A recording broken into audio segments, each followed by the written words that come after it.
Sabe aquela cobrança estranha que aparece na conta do banco? Aquela que a gente olha e não faz a menor ideia do que seja? Pois é, hoje vamos montar um guia prático e definitivo para resolver isso de vez e parar de perder dinheiro à toa. Vamos lá?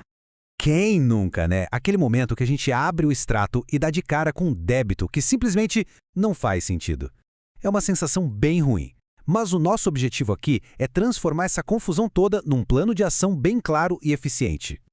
Então, esse aqui é o nosso roteiro, nosso mapa da mina. Primeiro, a gente vai entender o que é de fato uma cobrança indevida, depois vamos ver quais são as leis que protegem quem consome, como organizar as provas direitinho e, claro, o passo a passo para trazer esse dinheiro de volta com estratégias que funcionam de verdade.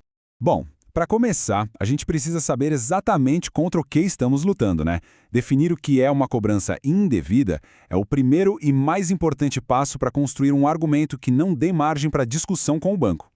Olha, a regra é bem clara, não tem muito segredo. Se não existe um contrato que justifique aquele débito ou se o que foi cobrado é diferente do que foi combinado, pronto, a cobrança é indevida. Simples assim. Não tem mais, não tem porém. E os exemplos são super familiares, aposto. Aquela tarifa de um serviço que nunca foi pedido, um seguro que apareceu do nada na fatura, juros que parecem ter saído da cartola. Reconhecer esses padrões já é meio caminho andado para identificar o erro e correr atrás do prejuízo. E aqui, gente, tá o pulo do gato. Essa é a regra de ouro que vira o jogo. A responsabilidade, o ônus de provar que um serviço foi contratado é do banco, não de quem consome. Só isso já muda completamente o tom da conversa.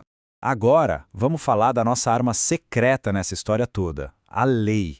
A legislação está aí para dar uma base muito sólida para qualquer reclamação. E é bom lembrar sempre, isso não é um favor que o banco faz, é um direito garantido por lei.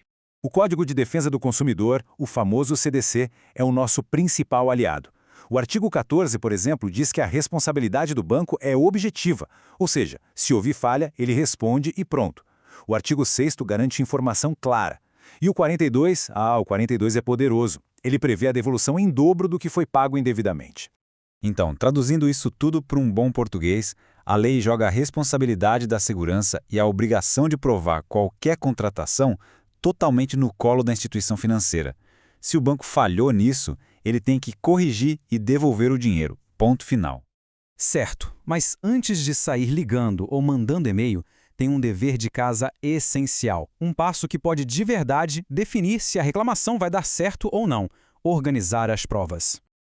Olha, gastar uns 15 minutinhos para juntar essa papelada faz toda a diferença do mundo. Pega o extrato, circula o que está errado, tira print da tela do aplicativo, guarda os e-mails e, muito importante, anota cada número de protocolo de ligações anteriores. Cada documento desses é uma peça no nosso quebra-cabeça. A diferença é brutal, de verdade. Chegar para reclamar com todas as provas na mão transforma a conversa. Deixa de ser a sua palavra contra a do sistema e passa a ser uma discussão baseada em fatos, em documentos. O poder de negociação vai lá para cima. Beleza, provas na mão. E agora? Qual o caminho das pedras? Existe uma ordem certa para fazer as coisas? Um caminho lógico que aumenta e muito as chances de resolver o problema? A escadinha é essa e seguir a ordem é fundamental. Começa no SAC, o Serviço de Atendimento ao Consumidor. E sempre, sempre anote o protocolo. Não resolveu? Sobe um degrau, a ouvidoria, que é o canal mais alto dentro do próprio banco. Se nem assim funcionar, aí é a hora da pressão externa. Banco Central e Procon. A exigência da devolução do dinheiro acontece em paralelo, e só em último caso, o juizado especial. E sobre pegar o dinheiro de volta, tem um detalhe super importante. A devolução simples é o básico, é o mínimo. Mas quando a cobrança foi um erro claro e o banco não tem uma boa desculpa para isso, o Código de Defesa do Consumidor manda devolver em dobro. A pergunta-chave é: o erro do banco tem uma justificativa que faz sentido? Se não tiver, a devolução em dobro. Agora que o caminho está traçado, vamos ver algumas estratégias, umas atitudes que aceleram o resultado e colocam quem consome no controle total da situação. É fundamental fugir dessas ciladas. Aceitar um crédito de cortesia, por exemplo, pode parecer bom, mas muitas vezes isso enfraquece o reconhecimento de que houve um erro. Não anotar protocolo, demorar para reclamar ou não levar o problema para cima são erros que custam caro. Por outro lado, algumas ações colocam a gente em vantagem.